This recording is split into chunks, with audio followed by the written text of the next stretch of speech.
Hi, I'm Dr. Chanabhat Tirupati, Associate Professor, Department of Civil Engineering, Session Institute of Technology. So, welcome to the today's session. So, last session we have discussed about the pressure and how to measure the pressure. And now today's session we are going to deal with about the Pascal law, and we will try to derive the expression for Pascal law. Okay, now we have discussed, so far we have discussed about the Pascal law, how to measure the pressure at any point in a fluid at rest condition, and also we have tried to understand what is Pascal law and what is the application of it, right? Now we are trying to derive, we know that what Pascal law will state, that Pascal law will state that the pressure intensity at a point, the pressure intensity at a point with a static fluid, that means the fluid at equilibrium condition, is equal in all directions. We can say Px is equal to Py is equal to Pz. Again the same. If you take the container and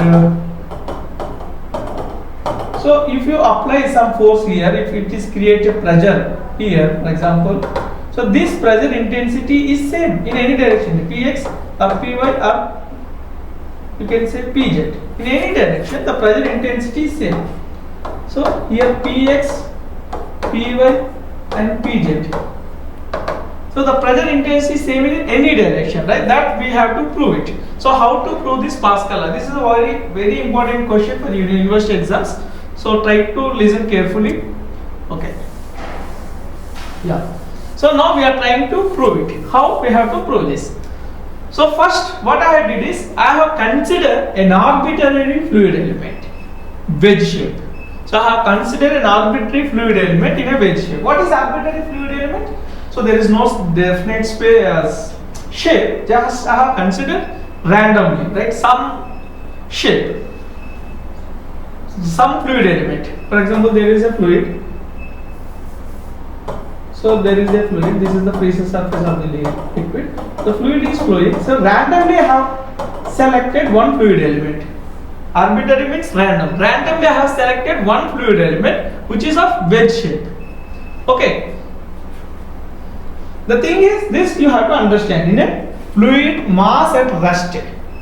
The fluid mass, here the fluid at rest condition, so it is not flowing. The fluid at equilibrium condition, the Pascal law is applicable when the fluid at rest condition. But if you consider the fluid is flowing in a open channels or canal, it is not applicable because the fluid is flowing, right? It's not an equilibrium condition. But if you see, there is a water tank which is closed. So then the fluid at rest condition. If you have a vessel, the fluid at rest condition. Earlier I have shown an hydraulic lift. There fluid at a rest condition. So this is applicable only when the fluid at rest condition. Okay. Now I have considered an arbitrary fluid element in a wedge shape, and also the fluid element is very small. Whatever the fluid element I have considered is a very small. The dimensions are dx. So the length of the fluid element dx, height of the fluid element dy. Here in wedge shape, right? This is dz. This length. This length is dz. See, the fluid element is very small. The dimensions are dx, dy, dz. So this length is dx. This is dx, and this length is dy. The dimensions of the wedge shape. This length is dz. Okay, this is the dimensions of the wedge shape. Now, let the width of the fluid element to the plane of the paper is unity. What it means? See, this is the fluid element, right? I have considered this, the width of the fluid element. This is the length and this is the height of the fluid element. So the width of the fluid element I have considered as a unity. Unity means, for example, if I take it is a 1 meter, so it is 1 meter. In meters, if I take it, the units are in mm, that means this is 1 mm. If I take it in feet, it is in 1 feet. That means whatever the units, it is unity, means single quantity, one quantity. So unity means 1. So I have considered the width of this fluid element is 1 unit. Irrespective of the units, you can say 1 unit. Unit means 1. Okay, next the Px, Py, Pz. So now, okay, I will drop this. Yeah. Now, so this is the one fluid element in a wedge shape I have considered, right? Dx and dy and dz is the length at various sections. Now Px is the pressure intensity in the x direction. So this is the, see, if you see, this is the x direction and y direction and z direction, right? So the Px is the pressure intensity acting on the fluid element in x direction, and Py is the pressure intensity acting on the fluid element in y direction, and Pz is the pressure intensity acting on the fluid element in z direction. Right? Three directions: Px, Py, Pz. These are the pressure intensity acting in this x, y, and z directions. That's why I consider the Px, Py, and Pz. So that is pressure intensity in x, y, and z direction. So where these will act? The pressure intensity in x direction will act on the face of the fluid element AB, and the pressure intensity in the y direction will act on the face of the fluid element AC, and the pressure intensity in z direction will act on the face BC. Okay? Okay, again I will tell you before going to the next. So first I have considered an arbitrary fluid element in a wedge shape. So dx, dy and gz is the length of the fluid element, and px, py, pz are the pressure intensity acting in the x, y, z direction respectively. That is what I have considered here. Now we will try to derive. Okay, we'll see. And one important thing is, this theta. So angle ABC I have considered as a theta. This is the angle made by the wedge. So angle A, B and C. This is theta, right? And weight of the fluid element. The fluid element has some weight, right? So the weight of the fluid element will act downwards. Why? Because of the gravitational force. The weight of the fluid element will always act downwards. Now, what are the forces are acting on the fluid element? The first one is Px is the pressure intensity acting on the x direction, Py is the pressure intensity acting on the y direction, Pz is the pressure intensity acting on the z direction. So what is the forces acting here? One is pressure forces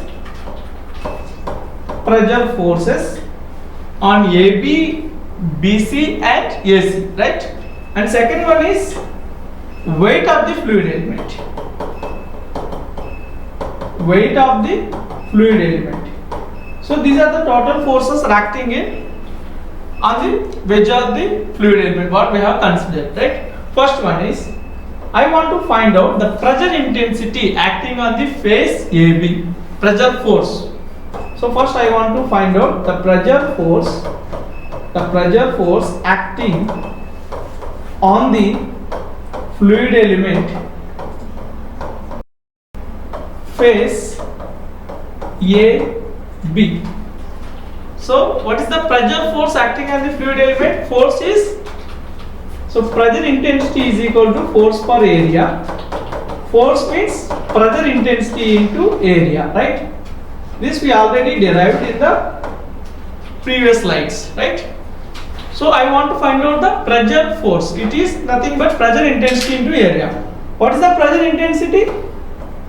Pressure force along AB is nothing but pressure intensity is Px. Pressure acting in the direction x, right, on AB. So area is dy into 1. Dy is the length of the fluid element in the face AB, and 1 is width of the fluid element, that is unity, right? This is width of the fluid element. This is the length of the fluid element. That is the width of the fluid element. This is the length of the fluid element. Similarly, if I want to find out the pressure force on AC, so which is nothing but again same, right? Pressure intensity into area. So what is the pressure intensity acting on the face AC? It is Py, right? So it is Py into dx into 1. So dx is the length of the fluid element and 1 is the width of the fluid element. Similarly, what is the pressure force acting on the face AC? So FAC, pressure force acting on the face, BC, right? Yeah, FBC, which is nothing but same pressure intensity into area, that is Pz.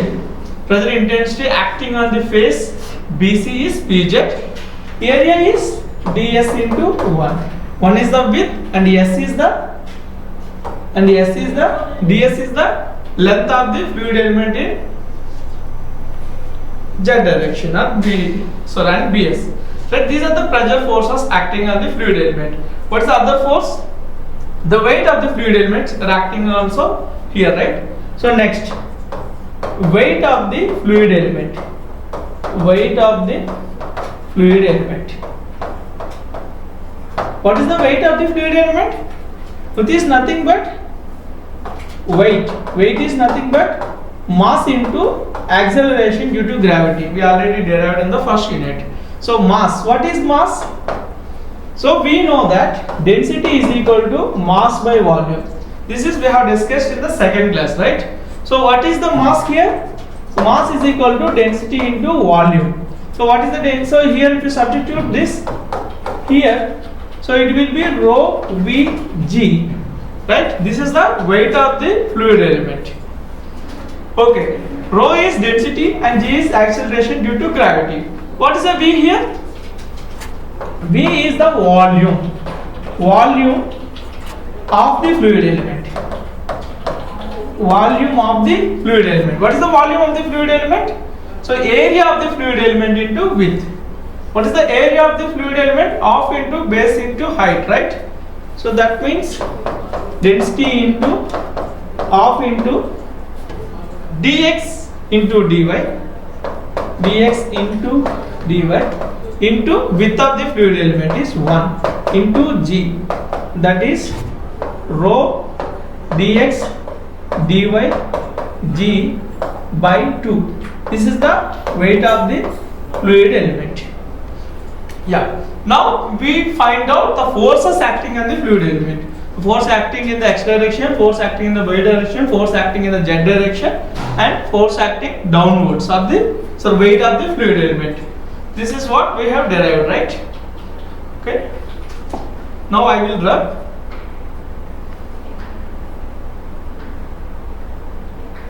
Okay then. Okay, now we derived the forces. So what we have to do is the next step is we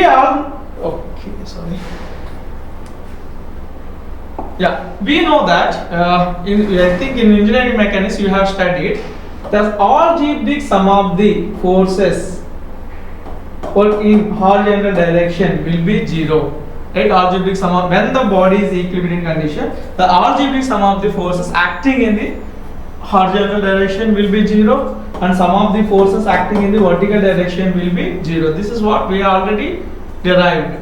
We already know we studied in the engineering mechanics. Now, first we are applying this condition, the algebraic sum of the horizontal forces. But if you see here, this is the horizontal force. First we will try to find sigma h is equal to 0. That means what is the pressure force? Px into dy into 1, right? This is what we have derived, which is acting in from left to right. So that's why, from right to left. Okay, it is acting in this direction, so that I consider as a positive. And another force acting in this direction. This is Pz, right? So if you consider the fluid element, so this is the pressure force acting in the z direction. So this is making some angle, right? Which is making some angle theta, but here this angle is theta, A, B, C. This angle is theta, right? So if you consider this angle as a theta and this is 90 minus theta, right? So this is theta and this is 90 minus theta. So this one will be theta and this is 90 minus theta, overall 180, this angle, right? Similar triangles if you use, this is theta, then this will be theta. So this is 90, so this angle will be 90 minus theta. So if it is 90 minus theta and then this is theta, if I consider this is as a theta, so this one is 90 minus theta. Okay, whatever. Okay, maybe it's a little bit confusing. Yeah. Now this is the pressure force acting in z direction. So this is an angle theta. Now I want to find out the horizontal and vertical forces. That means Pz vertical direction and Pz in horizontal direction. What is the pressure force here? If you apply the cos theta, so So cos theta will be equal to what? Pzx by Pz. So Pzx will be Pz cos theta. Pz cos theta. So this horizontal force will be Pz cos theta. Similarly, the vertical force. So this is 90 minus theta. This is 90 minus theta. If you apply the similar triangle, it is cos 90 minus theta will be equal to Pzy by Pz. Cos 90 minus theta is sin theta. So Pzy will be equal to Pz sin theta. Right? Yeah, this we need to remember. I will write here. So PH, horizontal force in the z direction, will be Pz cos theta, and PV will be Pz sin theta. Right? Okay. Now I am stopping this part. Yeah. Now if you apply some of the horizontal forces, so what is the horizontal forces acting here? Pz into Pz into dy into 1, this is x direction, and Pz cos theta into Pz cos theta, this is the pressure intensity acting in horizontal direction, into area. What is the area? ds into unit width, right? So ds into 1 equal to 0. So there is no other horizontal forces. This is acting in this direction and this is acting in opposite direction, right? That's why negative. Okay. Now, so what is cos theta here? What is cos theta here? Now we will derive here. Cos theta will be equal to, what is cos theta here? dy means AB by BC, right? AB by BC, that means dy by ds. So dy is equal to ds cos theta. Dy is equal to ds cos theta. Next, what is sin theta? Sin theta will be AC by BC, that means dx by ds, that is dx is equal to ds sin theta. Yeah. Dx sin theta, just apply the right angle triangle concepts. Okay, now px dy into 1 is dy minus pz. What is cos theta? Cos theta, right? Okay, if you expand, this is ds cos theta. What is ds cos theta? Ds cos theta is dy equal to 0. So dy will cancel. So now you can say px is equal to pz. Now we have got the equation 1. That means pressure intensity in x direction is equal to pressure intensity in y direction, right? Pressure intensity in x direction will be equal to pressure intensity in y direction. Now we will apply, this is the sum of the horizontal forces. Now I will try to apply some of the vertical forces will be 0. What is the vertical forces acting here? Pz sin theta into area minus py. So these two acting downwards, if I take positive, this is upward, I can take as a negative, or if this upward forces, if I take positive, these downward forces I can take as a negative. Okay, first I will take the upward forces as a positive. That means what is the upward force? Py into area, right? Derivation మధ్యలో ఉన్నాను ఇది అవ్వాలి. Py into dx into 1, py into dx into 1, this is the upward force acting on the surface AC, right? Upward force. So what is the downward forces? The weight of the fluid element minus pz sin theta into area. What is the area? ds into 1. Okay, equal to 0. These are the vertical forces. We already derived, right, weight of the fluid element, but the fluid element is very small, so I can neglect the weight of the fluid element as a 0. So this I will try to explain again. See, the weight of the fluid element is very small, so we have considered a small fluid element in a fluid mass. That means this weight we can neglect. I am not substituting the values here, so this you can neglect. So that means py into dx minus pz. ds cos theta. What is ds sin theta? ds sin theta is dx. Right? dx will be cancelled.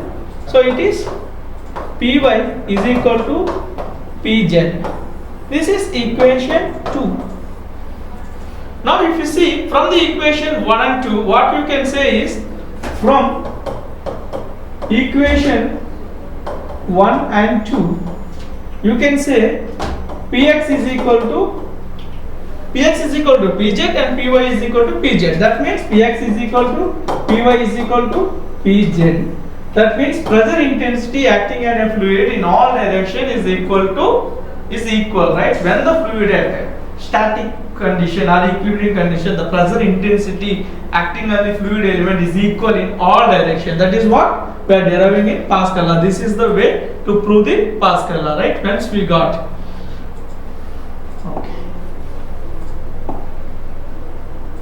Okay. Thank you.